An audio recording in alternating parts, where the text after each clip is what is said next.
Buying a property can be a very daunting task, especially if it's your first property.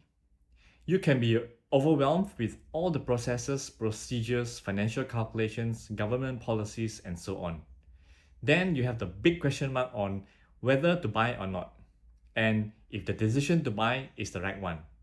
This video is to help you prepare what you need to do before you embark on your journey to buy your first property. If you're unfamiliar or if you want to have better clarity, watch to the end of the video.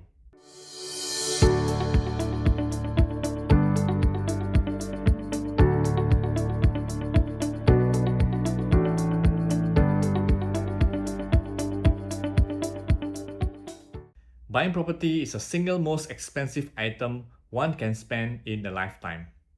For a regular person, this is a payment of a lifetime. There are 4 things you must consider under financial matters. The very first thing you need to do is to get your financial data sorted out. Tabulate your source of income, expenses, credit card expenses, car loans, and so on. Determine your cash on hand and see where else you can obtain more funds when buying a property. Second, find out how much cash you have in your CPF ordinary account that can be used for property purchase. You can log on to the CPF website and log in using your SingPass to retrieve the information.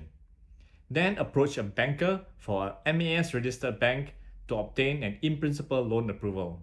In-principle here means an indication of the maximum loan you are eligible based on the income you provide to the banker.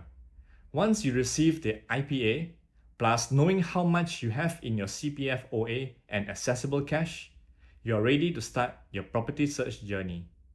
But there's one more step you need to know. Based on the projected budget price of the property you can buy, you need to ensure you set aside enough cash to pay for the down payment and to pay for the stamp duties. You will need 5% of the property price to be paid in cash and enough cash to pay for the stamp duty. The stamp duty can be reimbursed from your CPF OA if it's sufficient, but it's better if you have ready cash to pay for the stamp duty.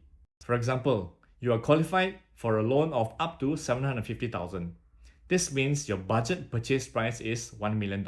For you to buy a $1 million property, you must have a minimum cash of $50,000 for the 5% cash requirement and $24,600 cash for the buyer's stamp duty. You will need to pay ABSD if it's your second property or you are a non-Singaporean. With the financial information you have collected, you now have an idea the price of a property you can afford to buy without stressing you out financially. So keep in mind the 4 things you need to know financially before you even start your property search journey. Once you have a good idea about your financial situation, you are good to go. Shortlist the various projects that you are interested in. You may have different requirements, different plans. It is important that you list down your objective for buying the property. Most buyers have these requirements and objectives. You're buying an investment property, or you're buying for own stay. You're buying for your children, or you're buying for rental income. Eventually, you hope that there'll be price appreciation a couple of years down the road. But there are buyers too whose priority is not about making money, but they needed the space for themselves and their family. So list down your objective and priorities. Then you zoom in into the price, location, number of bedrooms, and weighing the potential rental income, the surrounding amenities such as market, shops, and MRT stations, depending on how far or how near you want it to be. All these have an impact on future prices and rental income. Go find a competent professional real estate agent to help you with viewing arrangements. They will help you ease the pain of making appointments. The other thing you need to do due diligence on is to check the URA master plan. This master plan is the government's plan on its land use for the next 10 to 15 years. It'll show you what is being planned, whether it's for residential, mixed development, or totally for commercial use. For residential use, it'll indicate the plot ratio, whether it's designated for landed property, and the type of landed property.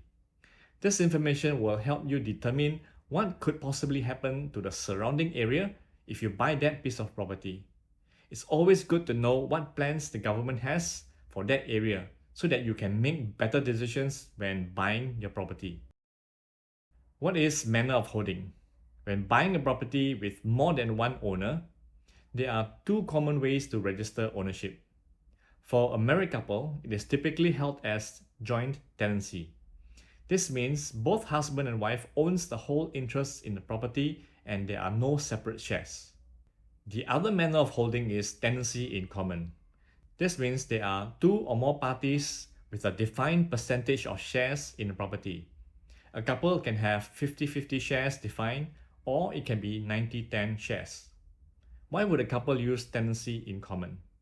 One common reason is the property purchase is mainly for investment purposes. They have plans for decoupling and purchase of future properties when time is right. We will have a separate video to explore and discuss this manner of holding and the strategy used for buying property. But for now, keep in mind this manner of holding and discuss with your agent for more details. The next important step is the timeline.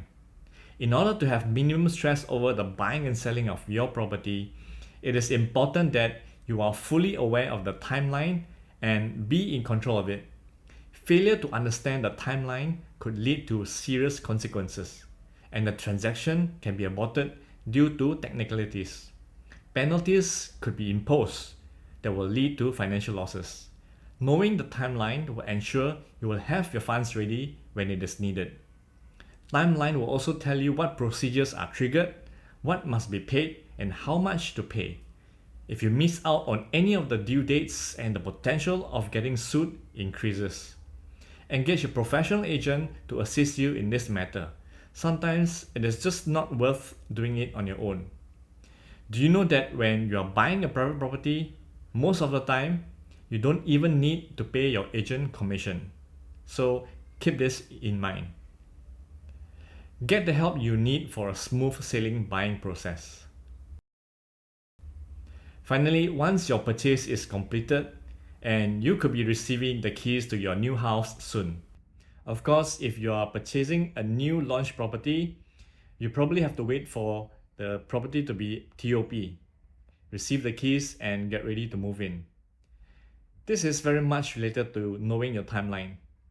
You need to plan for your renovation and the cost involved in doing the renovation. You will need to plan on how minor or extensive you want to redesign your new home. What theme to use, the color tone, shades, lightings, and so on. This step is important if you're buying a resale property and planning to move in as soon as the transaction is completed. Keep in mind too, the potential for delays and cost overruns. So there you have it, the 6 steps you need to know and prepare before you even start on your buying journey. Plan well and you will have a better experience in your journey. Always engage a trusted professional to help you plan and execute. Don't wait until you encountered problems. By then, damage control may be difficult. If you have any questions at all, feel free to get in touch and I'll be glad to help you out. If you enjoyed this video, please click like, share and subscribe to my channel. I'll be producing more videos for you and hopefully I'm able to guide you in making the right decision. So until my next video, stay safe and goodbye for now.